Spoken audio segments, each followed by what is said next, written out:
చావా చిత్రం భారతదేశ వ్యాప్తంగా సూపర్ డూపర్ హిట్ టాక్తో దూసుకు వెళుతూ తెలుగువారు కూడా చావా చిత్రాన్ని ఆదరిస్తున్నటువంటి నేపథ్యంలో ఇప్పుడు తెలుగులో మెగాస్టార్ చిరంజీవి ఫ్యాన్స్ ఈ చావా చిత్రాన్ని సైరా నరసింహారెడ్డి చిత్రంతో పోలుస్తూ చావా చిత్రంలో ఉన్నటువంటి సన్నివేశాలలాగే సైరా నరసింహారెడ్డి చిత్రంలో కూడా అత్యద్భుతమైనటువంటి సన్నివేశాలు ఉన్నాయి. దాంట్లో మెగాస్టార్ చిరంజీవి అద్భుతంగా నటించారు. అయినప్పటికీ తెలుగువారు సైరా నరసింహారెడ్డి చిత్రాన్ని ఆదరించలేదు అనేటువంటి కమెంట్స్ పెడుతున్నటువంటి నేపథ్యంలో ఈ అంశం మీద మనం విశ్లేషణ చేసుకుందాం. ప్రస్తుతం మనతో పాటు ఉన్నారు ప్రముఖ సీనియర్ రాజకీయ విశ్లేషకులు, ప్రముఖ సీనియర్ జర్నలిస్ట్ యజ్ఞమూర్తి గారు. వారితో మాట్లాడదాం. సార్ నమస్తే. సార్ నమస్తే కృష్ణ. చావా చిత్రం భారతదేశ వ్యాప్తంగా బ్లాక్ బాస్టర్ హిట్ కొట్టింది. తెలుగువారు కూడా చావా చిత్రాన్ని ఆదరిస్తూ ఉన్నారు. ఈ నేపథ్యంలోనే ఇప్పుడు మెగాస్టార్ చిరంజీవి ఫ్యాన్స్ ఈ చావా చిత్రాన్ని ఉద్దేశించి దాంట్లో ఉన్న మాదిరిగానే సైరా నరసింహారెడ్డి చిత్రంలో కూడా అద్భుతమైనటువంటి సన్నివేశాలు ఉన్నాయి. సినిమా కూడా అద్భుతంగా ఉంటుంది. చిరంజీవి గారి పర్ఫార్మెన్స్ అయితే నెక్స్ట్ లెవెల్లో ఉంటుంది. కానీ తెలుగు ప్రేక్షకులు చావా చిత్రాన్ని ఆదరించినట్లుగా సైరా నరసింహారెడ్డి చిత్రాన్ని ఆదరించలేదు అనేటువంటి కమెంట్లు పెడుతూ ఉన్నారు. దీంట్లో ఎలా చూడాలంటారు సార్? ముందు చావా సినిమా అది నిజంగానే ఆ నిర్మాత దర్శకులు కూడా ఊహించలేదు ఆ స్థాయి విజయం సాధిస్తుందని. ఎగ్జాక్ట్లీ. వాళ్ళకి ముందే గనక వాళ్ళు ఊహించినట్లయితే పాన్ ఇండియా లెవెల్లో రిలీజ్ చేసేవాళ్ళు. పాన్ ఇండియా లాంగ్వేజెస్లో వాళ్ళు సింగిల్ లాంగ్వేజే హిందీలో మాత్రమే రిలీజ్ చేశారు. మనం చూడాలంటే ఆ సినిమాని కేవలం హిందీలో మాత్రమే చూడాలి. అది పరిస్థితి. కానీ ఇవాళ చూస్తే అరే మేము తప్పు పని చేసామా, అదే కనుక మనం వేరే సౌత్ ఇండియన్ లాంగ్వేజ్లో కూడా రిలీజ్ చేసి ఉన్నట్లయితే కలెక్షన్స్ ఇంకా ఎక్కువ వచ్చి ఉండే కదా అని ఫీల్ అవుతున్నారు వాళ్ళు. సో ప్రపంచవ్యాప్తంగా చూసుకున్నప్పుడు మొన్నటికే 500 కోట్లు దాటిపోయింది. సో నిన్నటికి చూసుకుంటే 400 కోట్లు నెట్ సాధించింది ఓన్లీ ఇండియాలో. సో అంత పెద్ద బ్లాక్ బస్టర్ హిట్ అయింది. అంటే గత ఏడాది స్త్రీ 2 ఎంత పెద్ద విజయం సాధించిందో ఆ రేంజ్ హిట్. ఇంకా చెప్పాలంటే దాన్ని కూడా దాటేస్తుందేమో, ఎందుకంటే లైఫ్ టైం రన్ ఏదైతే ఉందో ఇంకా ఇప్పటికీ కూడా మంచి కలెక్షన్స్ వస్తున్నాయి కాబట్టి లాంగ్ రన్లో స్త్రీ 2ని కూడా దాటేస్తుందేమో. ఈవెన్ జవాన్ రేంజ్కి వచ్చాయి. అంటే జవాన్ స్త్రీ 2 దాదాపు ఈక్వల్గానే వచ్చాయి ఇండియాలో. అది ఒకటి 640 కోట్లు అయితే ఒకటి 630 కోట్లు. జవాన్ ముందు ఉంది స్త్రీ 2 కంటే కూడా. వీటన్నిటికీ మించి పుష్ప 2 హిందీ వర్షన్ అక్కడ పెద్ద హిట్ అయింది. అవును, అది ఏకంగా 800 కోట్లు దాటేసింది కేవలం హిందీ వర్షన్ మాత్రమే. సో ఈ సినిమా ఇప్పుడు చావా అనేది, ఎందుకంటే విక్కీ కౌశల్ ఇంతకుముందు మంచి యాక్టరే కానీ మిగతా వాళ్ళగా టైర్ 1 స్టార్ కాదు అతను. ఎగ్జాక్ట్లీ. కానీ ఈ సినిమా ఛత్రపతి శివాజీ గారి తనయుడైనటువంటి సంభాజీ మహారాజ్ గురించి ఆయన జీవితాన్ని ఇతివృత్తంగా తీసుకొని తెరకెక్కిన చిత్రమే ఈ చావా. అవును. అంటే ఛత్రపతి శివాజీ గారి కంటే అసలు అంటే దేశవ్యాప్తంగా ఒక గొప్ప పేరుంది. అవును. అంతే పేరు సంభాజీ మహారాజు గారికి కూడా ఉంది. అంటే యాక్చువల్ మనకు అసలు తెలియదు. అవును, మనం చరిత్ర పుస్తకాల్లో శివాజీ గురించి చదువుకున్నాం కానీ శివాజీ కొడుకు పేరు సంభాజీ అనే విషయం కూడా మనలో చాలా మందికి తెలియదు అసలు. ఎగ్జాక్ట్లీ. మనకు అంటే ఈవెన్ మహారాష్ట్రలో వారిద్దరూ గొప్ప హీరోలు అయినప్పటికీ కూడా ఛత్రపతి శివాజీ గారి గురించి పాఠ్య పుస్తకాల్లో ఉంది, కానీ సంభాజీ మహారాజ్ గురించి అయితే పాఠ్య పుస్తకాల్లో ఎక్కడా లేదు. వాళ్ళకి మాత్రమే తెలుసు, మరాఠీలకు మాత్రమే తెలుసు వాళ్ళ కొంతవరకు.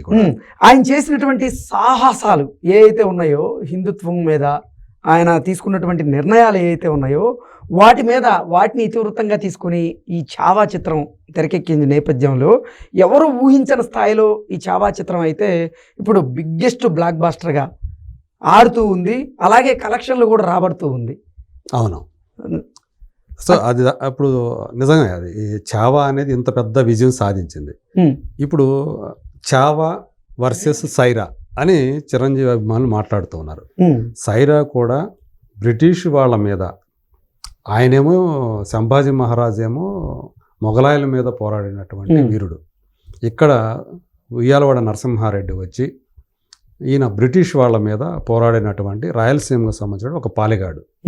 సో ఎప్పుడు మించో ఉయ్యాలవాడ నరసింహారెడ్డి బయోపిక్ వస్తే బాగుంటుంది అని చెప్పి ఎప్పుడు వినిపిస్తూ ఉండేది. అవును. సో మొత్తానికి చిరంజీవి గారు ఆయన కంబ్యాక్ ఏదైతే ఉందో సెకండ్ ఇన్నింగ్స్లో చేసినటువంటి రెండో సినిమా అది. అవును. ఖైదీ నెంబర్ 150 తర్వాత చేసినటువంటి సినిమా అది. ఉమ్, సో అందుకని దానికోసం స్వయంగా రామ్ చరణ్ కొణిదల ప్రొడక్షన్స్ అని ఒక ప్రొడక్షన్ కంపెనీని స్టార్ట్ చేశాడు. ఉమ్, సో తండ్రి కోసమే. సో వేరే వాళ్ళకి చేయలే అది. అంటే వాళ్ళు ఉంటారు కదా, మ్యాట్నీ ఎంటర్టైన్మెంట్స్ వాళ్ళు భాగస్వామిగా కలిశారు.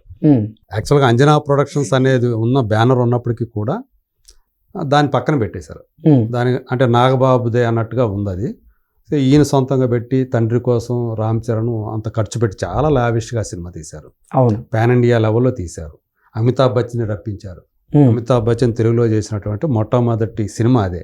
ఉమ్, ఈయన గురువుగా ఉయ్యాలవాడ నరసింహారెడ్డి గురువుగా ఆయన నటించాడు. అలాగే భార్యగా నయనతార, ప్రియురాలుగా తమన్నా, ఇలాంటి టాప్ కాస్టింగ్ తోటి ఆ సినిమా చేశారు. ఇప్పటికీ స్టిల్ చిరంజీవి గారి సినిమాల్లోనే హయ్యెస్ట్ గ్రాసర్ సైరానే. ఓకే. కానీ కాస్ట్ ఫెయిల్యూర్. ఎందుకంటే హయ్యెస్ట్ గ్రాసర్ అయి ఉండొచ్చు, కానీ దానికి పెట్టిన బడ్జెట్ ఇంకా ఎక్కువ. అందువల్ల అది ఫ్లాప్ అయింది. ఓవరాల్గా చూసుకున్నప్పుడు ఆ డబ్బులు తిరిగి రాలా, నష్టపోయాడు. రామ్ చరణ్ నష్టపోయాడు. కమర్షియల్గా ఫ్లాప్ అనే ముద్ర వేయించుకుంది. అది నిజంగా ఒక విచిత్రమైనటువంటి సన్నివేశం లాంటి స్థితి. ఒక పక్క చిరంజీవి గారి కెరీర్లోనే హయ్యెస్ట్ గ్రాసర్ సైరా, కానీ ఫెయిల్యూర్, కమర్షియల్గా ఫెయిల్యూర్. ఎందుకంటే ఆ బడ్జెట్ రీత్యా. సో అదే ఇప్పుడు చూస్తున్నారు. దాంట్లో చూస్తే ఎన్ని ఎమోషనల్ సీన్స్ ఉన్నాయి, ఒక ఫ్యామిలీ పరమైనవి ఉన్నాయి, అలాగే ఎన్ని యాక్షన్ సన్నివేశాలు ఎంత గొప్పగా తీశారు అసలు. అందులో విజయ్ సేతుపతి కూడా ఉన్నాడు. ఎగ్జాక్ట్లీ. ఇలాంటి క్యాస్టింగ్ ఉన్నారు, బ్రహ్మాండమైన క్యాస్టింగ్.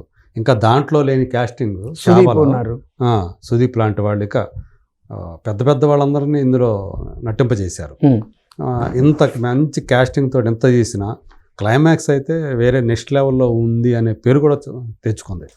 సురేందర్ రెడ్డి తన బ్లడ్ పెట్టి ఈ సినిమా కోసం కష్టపడ్డాడు అంత, కానీ ఆ శ్రమకి తగ్గ ఫలితం రాలేదు అనే ఫీలింగు ఆ సినిమాకి పనిచేసిన అందరిలోనూ ఉంది. అలాగే చిరంజీవి అభిమానుల్లో కూడా. అందుకని వాళ్ళందరూ కూడా ఇప్పుడు చావాని మన తెలుగు వాళ్ళు అంత మెచ్చుకుంటూ, ఇవాళ సోషల్ మీడియాలో చూసుకుంటే చావా గురించి హిందీ వాళ్ళు కూడా మాట్లాడనంత ఎక్కువగా తెలుగు వాళ్ళు మాట్లాడుతున్నారు. ఎగ్జాక్ట్లీ. మీరు ఫేస్బుక్లోకి వెళ్తే, ట్విట్టర్లో కంటే ఫేస్బుక్లో కనపడుతుంది. ఫేస్బుక్లో దాని మీద ఎంత చర్చ నడుస్తూ ఉందంటే చావా గురించి. కొంతమంది అదే లెఫ్టిస్ట్ భావజాలం ఉన్నవాళ్ళు వర్సెస్ రైటిస్ట్ భావజాలం ఉన్నవాళ్ళు, అట్లా విపరీతమైనటువంటి వాద ప్రతివాదాలు చర్చలు నడుస్తూ ఉన్నాయి. కానీ సైరా మీద ఆ రేంజ్లో చర్చలు నడిచినట్టు మనకు లేదు. తెలుగు వాళ్ళు మన తెలుగు సినిమాని అంత గొప్పగా తీస్తే ఒక తెలుగు వీరుడి గురించి మన వాళ్ళు దాన్ని సరిగా ఆదరించలేకపోయారు.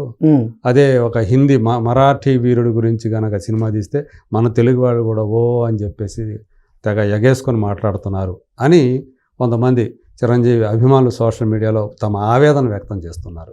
నిజానికి అప్పుడు కాదు ఆ సినిమా రావాల్సింది, ఇప్పుడు రావాలి. అసలు సైరాని అసలు ఇప్పుడు రిలీజ్ చేయాలి. చేస్తే అసలు ఇప్పుడు బాగా ఆడుతుంది. తెలుగు వాళ్ళు కూడా మనకు కావాల్సిన చావా కాదు, మనకు కావాల్సిన సైరా అనేది తెలుసుకోవాలి అని వాళ్ళందరూ కూడా తమ బాధ వ్యక్తం చేస్తున్నారు. మరి వాళ్ళ అప్పీల్ని రామ్ చరణ్ చిరంజీవి పరిగణలోకి తీసుకొని మరి సైరాని మళ్ళీ రిలీజ్ చేస్తే చూడాలి. మరి ఇప్పుడు ఏమైనా రిలీజ్లో ఏమన్నా ఈ మధ్యకాలంలో కొన్ని మళ్ళీ రిలీజ్ అయినటువంటి సినిమాలు బాగా ఆడిన సందర్భాలు కనిపిస్తూ ఉన్నాయి ఈ మధ్యకాలంలో. అట్లా ఇది కూడా ఆడవచ్చు. మళ్ళీ ఎంతో కొంత డబ్బులు వచ్చే అవకాశం నిర్మాతగా రామ్ చరణ్ కూడా ఉంటుంది. మరి చూద్దాం మరి ఇది వాళ్ళ ఫ్యాన్స్ అప్పీల్ని చిరంజీవి రామ్ చరణ్ మరి వాళ్ళు లెక్కలోకి తీసుకుంటారా లేదా అనేది చూడాలి. Okay sir, thank you so much. Thank you.